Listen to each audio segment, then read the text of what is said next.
Ladies and gentlemen, we're live here on Make It Plain with our brother. He's a former intelligence official for over 30 years. He's been a counterterrorism expert, intelligence community member. He's been deployed to intelligence operations in the Balkans, Middle East, Sub-Saharan Africa, the author of The Plot to Hack America, Hacking ISIS, also the New York Times bestseller, Defeating ISIS. We welcome back to Make It Plain. He was in Ukraine for a month and he joins us now. We're happy to have him, our brother, Malcolm Nance. Hey, man, how are you? I'm tired, man. Sure you are. You making the rounds, I see. Yeah, I'm tired. I'm doing the media rounds, and I'm glad people are starting to listen because for a long time it was, certainly for a month, it was a fait accompli, according to most media, that Ukraine was going to be invaded. It was going to be a very short war.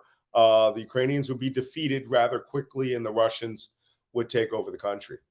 Now we're on day 5 of the invasion, which is 3 days past when U.S. intelligence first assessed that Kiev would fall. Now I've spoken to other officials since that time, and they say on day 7, it's not even going to be close. I mean, this country is not collapsing. And what's actually happening is that a factor that I noticed wasn't being covered in news media is now coming to bite everyone on the butt. And that is the Ukrainian Army, the 250,000 men and women who serve in uniform in Ukraine. For almost 2 months, you couldn't see anything about the Ukrainian Army on the TV screen. You would see them down in Donetsk, where I was at, the southeastern battlefront, but no one was talking anything about that. So people thought the Russians were just going to walk in and win. And now we are finding out that there is a lot of fight in this army. Yeah, in fact, we've even seen Russians surrendering, haven't we? Oh, yeah, there's a lot of Russians surrendering, and principally because they've, the aggressive strategy that the Russians put for them to move their armor, mechanized infantry out very quickly, they ran out of gas. And while they were running out of gas, Ukrainian drones and anti-tank teams with rockets and Stinger missiles were blowing up their fuel supply, their supply train. So you literally have T-80 tanks breaking down, their principal main battle tank, not breaking down, just stopping on the highway because they have nothing, they have no fuel. There's a funny video where a guy pulls up next to a BRD, or a BMP-1 armored personnel carrier, and he yells at him, he goes, "Hey, what's the matter? Are you broken down?" And they go, "No, we're out of fuel." He goes, "Do you want a tow?" And he goes, "I'll give you a tow back to Moscow." But what we are finding is that the vaunted Russian army is falling back on its fundamental Soviet roots. They are not as professional as we thought. They're well equipped, but that doesn't mean anything when the people that you're fighting want to kick your butt with every fiber of their being. And many of these Russians didn't know they were actually invading Ukraine. They thought that they were on an exercise in Belarus or southern Russia. And, they go to a gas station. This actually happened. And the locals were like, "What the hell are you doing here?" And these guys are like, "Want coffee?" And they're like, "You're in, why are people shooting at us?" And they go, "You're in Ukraine." He goes, "We're not supposed to be in Ukraine. We're supposed to be exercising." They didn't even know they were on a combat mission. Only the senior leaders and the brigade and battalion commanders, some of the senior NCOs knew what the real objectives were. And now it is a mistake that is coming to roost.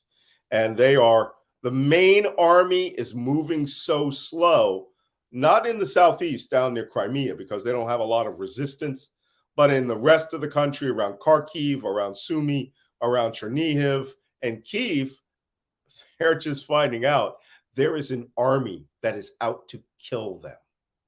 So conceivably, you're saying, Malcolm, the Ukrainians could win this war against Russia. This is interesting because I'm the only national security analyst that has said this. I said this last night on MSNBC that I'm gonna put my marker down based on what I saw while I was there.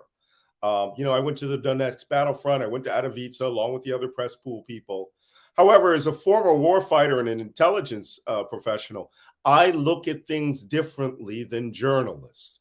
I don't care how good a journalist you are. If you have never fought in combat, you have never served in the armed forces, you can't evaluate a force very well. I mean, it's like saying, taking somebody who is a travel writer and, putting them in charge of writing about the Pentagon, the next day. Well, all you see is lots of people, lots of ships, and it all looks very imposing. That doesn't mean that you can actually evaluate their capacity.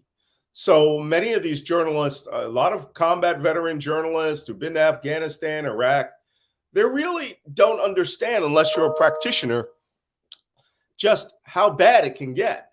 Another thing is Mother Nature had a say in this battle. The Russians really thought that it was going to be a typical Ukrainian winter where temperatures are down below as cold as -20. Well, here in upstate New York, we've reached -17 in January. When I got to Kiev in late January, the temperatures there was light snow on the ground, but the temperatures there were in the high 20s, low 30s. By the time I got to the second week, the temperature had moved into the mid 30s all day. The third week, they moved into the mid 40s. Last week before I left, we reached 50 degrees in Ukraine. This is unheard of. This is not natural. It has made a mud pit out of the frozen ground the Russians thought that they would be driving on. And there's a famous video piece that's out yesterday of a Russian T-80 tank stuck completely all the way up to the top, almost to the turret, in mud. And they took a very large artillery piece, put a cable on it, and was trying to tow it out of the mud. And the artillery piece got stuck. And of course, the Ukrainian army was coming. So they're just guys with rifles. The tank means nothing when you can't maneuver, right? You're just going to burn up and die. So they abandoned the tank and the artillery piece, which are now going to be towed out and put in Ukrainian army service. The T-80 is one of the most advanced tanks in the world. So if you can't even get out of the mud, if Mother Nature is defeating you, that means you are forced to be on the highways. And if anybody who served in Iraq or Afghanistan knows, the most dangerous place you could be in those countries is on a road. Why is that, Malcolm? Well, because first off, it channelizes you. Even though you may have the shock effect of having armor, mechanized infantry, you still got to bring fuel trucks. You still have to have a logistics bridgehead. You have to have a place where your ammunition is going to be brought forward to you as you're shooting and fighting. If you're along, like you've heard about this 3-mile road, which is about 6 kilometers. Well, that road, that armor column that they're talking about in the media today, has now stretched out to 17 kilometers as the tank forces move forward. Well, if you're a good resistance force with professional soldiers and a whole bunch of, men with rifles and anti-tank rockets, sure, you would have a unit attack them at the front with javelin missiles and blow up the lead tank, slow down the advance. But all you have to do is get into your, pickup truck or your car, drive parallel to that road, get out about 1 kilometer behind those tanks, and now you're in the middle of the logistics chain. And you start blowing up, not tanks. You don't even have to use your big anti-tank rockets. You save those for tanks. Use your machine guns. Use your RPG-7s, and you start blowing up the fuel tanks that those tanks are going to run out of fuel in a couple of hours. And I mean hours. It's gallons to the mile for tanks, not miles to the gallon. So, it's usually about, for most military trucks, it's about 5 gallons to the mile. For a tank, depending on the weight of the tank, most of these are 60-ton main battle tanks, could be as high as 10 gallons to the mile of diesel, right? Now, you turn around while you're taking on the front, you look behind you, and your entire logistics train of fuel is burning because they're hitting it with drones. They're hitting with MiG-29 airstrikes. The few helicopters they have left are shooting it. And now here comes a bunch of Ukrainians who really hate you, coming out of the woods and now destroying your dinner, destroying your fuel, and killing every soldier that they have. That road, I make a prediction tonight. That road's going to look like the old Death Valley Highway of Death did in Iraq in 2001, where you had, hundreds of armored vehicles stretched out on a road. They think they're doing a big military push. They have created the largest ambush kill zone in history, quite possibly. They don't. We're calling them and telling them, right? I mean, they know it. And U.S. intelligence has been putting this out. The Ukrainians know it. They're already up there. And, if you want a good analogy, if you don't know Death Valley, go watch the movie Last of the Mohicans. And there's a scene where the British surrender to the French and the French allow them to leave with their weapons. And they get into a field, all 200 of them, and they are slaughtered by Indians from every side. That actually happened, in American history, or British history. That's what's going to happen to these Russian tankers. Wow. So what, obviously, if you know this, Putin has to know it. Or what, are they getting some totally different intelligence than what you're getting? I mean, what are they, is this just foolhardiness or what? I think there's a factor of unreality in the way that they see war. They think I'm going to drop 2,000-3,000 tanks in there. To an assault force, that looks like very heavy shock armor. But tanks are no good without infantry on their feet, out of their armored personnel carriers, protecting the flanks from machine guns and seizing ground and terrain, right? I mean, you saw it in Iraq, Afghanistan. We put our people out on the ground. You have to be on the ground. Otherwise, some kid with a Molotov cocktail can take it and throw it right down the hatch, set fire to your men and blow up ammunition. That's happened to us. So we are better at combat integration and using the mass of that armor with mechanized infantry, controlling zones, deploying troops at critical points so that you move forward and leapfrog, or with this shock wall that goes out and blast enemy tanks, blast enemy emplacements. But you can't do it if you have nobody behind you, because all they'll do is let you drive by, right? And your gun is pointed forward and your machine guns are looking around, and they'll just rocket you from the back. And now you stop and every tank behind you is stopped. And then they'll go behind the next tank. This is just fundamentals of urban warfare. But these columns are trying to come into the city of Kiev. They've made no progress, the Russians, in the last 5 days of getting into Kiev. They've done 2 assaults with special forces, and they got pretty far into the northern side of town on Bahameni Boulevard, which I was quite surprised when I saw the Russian forces on that boulevard near the Kiev Zoo, because when I remember driving down that road, and this is why I went to Ukraine, so I can feel the combat environment, I can understand it. You have the zoo in the park to your left. It's all trees, and it's lower than you. It's sloping lower than you. But that's where you're going to have guys with rockets, right, in the trees. But to your right, you have 2, 3, and 10-story apartment blocks looking down on your boulevard. It's a massacre. It's a kill zone. And the only thing I can think of is the Ukrainians allowed them to come where they were, blocked them, and wiped them out. And they were special forces. They were Russian special forces.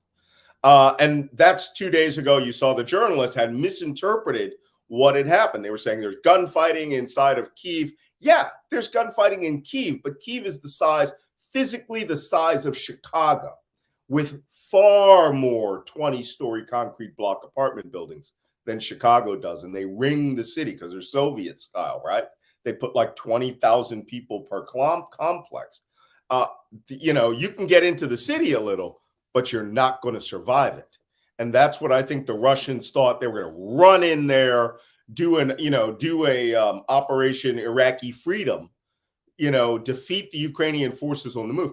But the Russians don't have the military savvy, the technology savvy, the combat integration savvy, and they definitely do.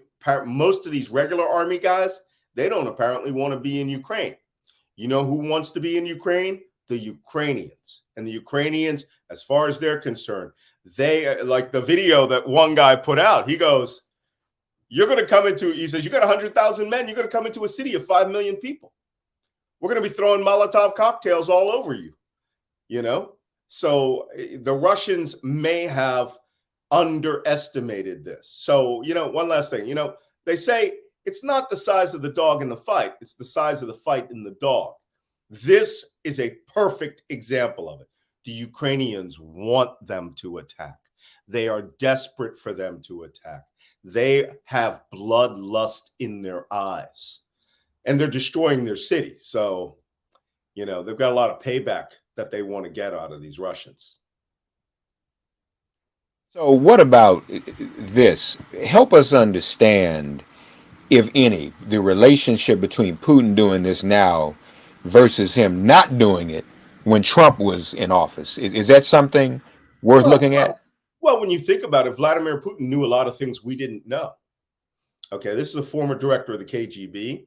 His client in Ukraine back in 2014 or 2013 and 14, when Trump was running for president or starting to think about running for president, his client was his vassal, the leader of Ukraine, who was Viktor Yanukovych, who was won in an election that was a little bit engineered by Moscow, but he won an election.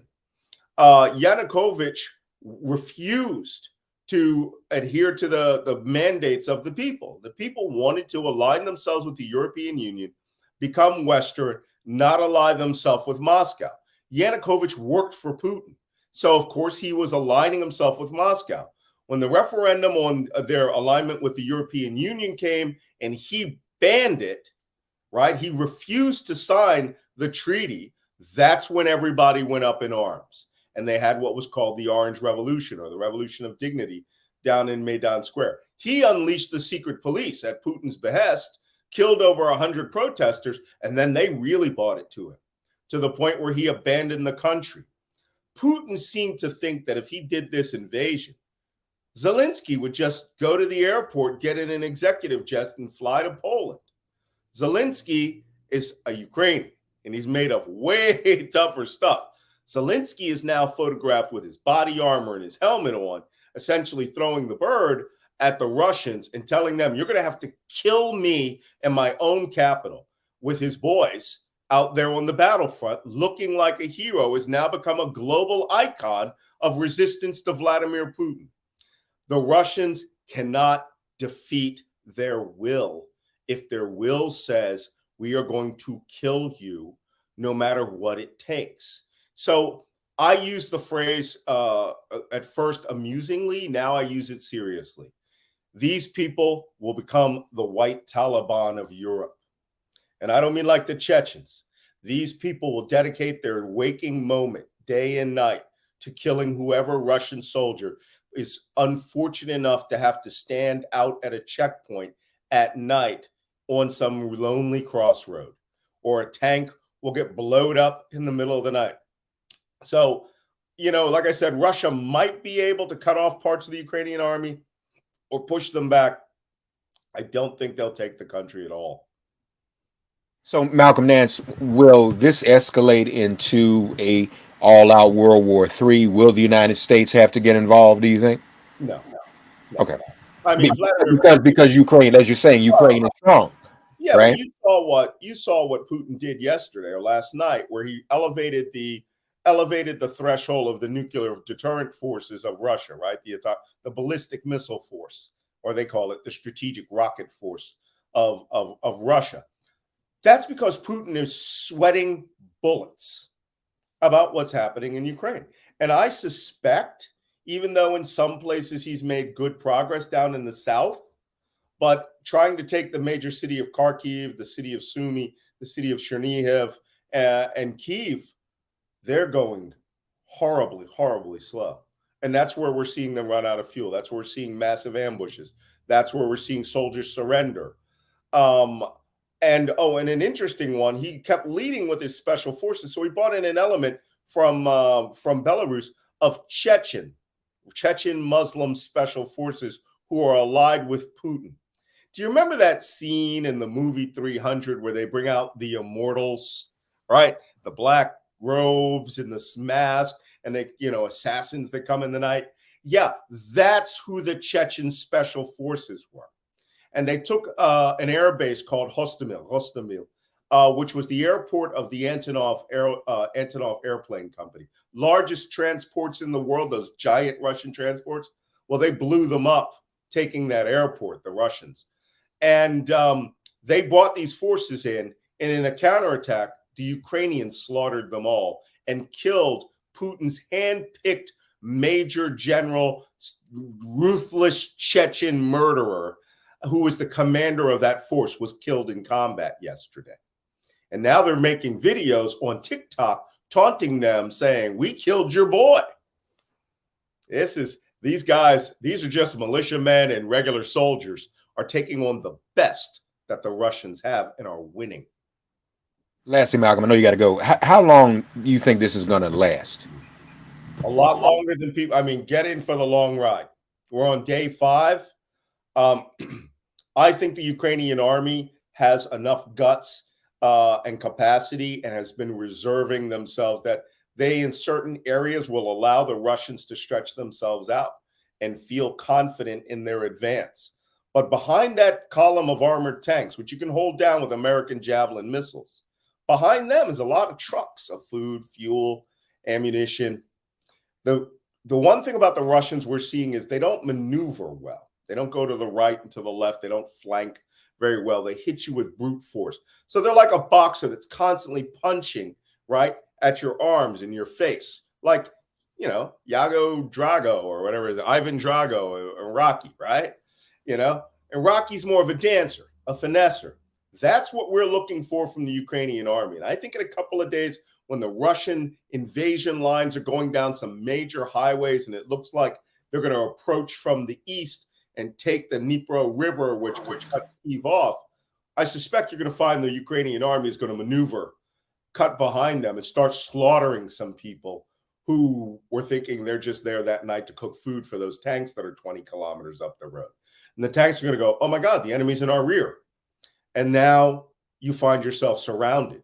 So, you know, people say the Russians will be surrounding a lot of these forces. Well, I'm going to quote you what the commander of the Ukrainian forces told me down in Donetsk in Adovitsa. He's a short, pugnacious major general.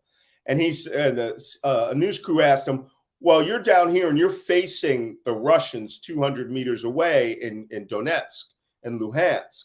But what happens if they attack up near Kiev? What happens if they attack near Kharkiv? What happens if they attack near Sumy or down south near Odessa?" And this guy goes, "I don't care what direction they attack from. I'm going to fight them." Well, you know, that harks back to the Battle of Chosin Reservoir in Korea War, where they surrounded all these Marines. And the Marine general goes, "Well, great. Now I can attack in any direction." I mean, how do you beat that guy? Right? He's looking forward to attacking you. And you're just trying to survive your forward momentum. I think there's this war could go on, even if Russia takes Kiev, which they could possibly surround it and wear it down and they make a tactical withdrawal. But I don't think they will survive the country. And the country will be blowing up roadside bombs like the Iraqis and the Afghanis, so that the most dangerous thing a Russian can do is to get in a vehicle, because that's what it was for us in Iraq and Afghanistan. Get in a vehicle and get on the road, and you pretty much could be signing your death warrant. What does it say about Fox News and other entities that are kind of promoting this? I mean, and showing support for Putin? Yeah, I just straight up call them fifth columnists now. They're fifth columnists. These are people who work in the interest of a foreign power. And they do not work in the interest of what's actually happening here. This is not about NATO. This is not about imperialism. You know, you hear a lot of people on the left say we're anti-imperialist. That's pure imperialism you're looking at there with Russia invading Ukraine. You could say Iraq, Afghanistan, these things had imperialistic tendencies. It isn't as pure as this, coming in and saying we are going to kill everyone in the government. That's what they call denazification, right? A Jewish government. And then say, we are also going to disarm the Ukrainians. That means you're going to kill everyone in the Ukrainian army. So that's your objective. That's not it. This is a war between an autocrat like Donald Trump, right? Donald Trump was a Putin lackey autocrat who found the laws of the United States stopped him from extra legally overthrowing an election. And it was only our goodwill that saved us. Putin, on the other hand, he is about to find out. I mean, he's a dictator, straight up dictator. And he is terrified that Ukraine is a functioning democracy, who has had 6 presidents in the 30 years that he's been president and will be president for life. That is what this war is about. It's about democracy at Russia's doorstep. And he has decided he's going to wipe it out. I suspect he might be quite surprised how much of his army he loses. Malcolm Nance, intelligence expert in service to our country for over 30 years. We're thankful for that service, and took the trip to Ukraine to bring all this information back to us. I know he'll be looking at it more closely, and this won't be the last we'll hear from him. Follow him on Twitter at Malcolm Nance. Thank you, brother. My pleasure. All right.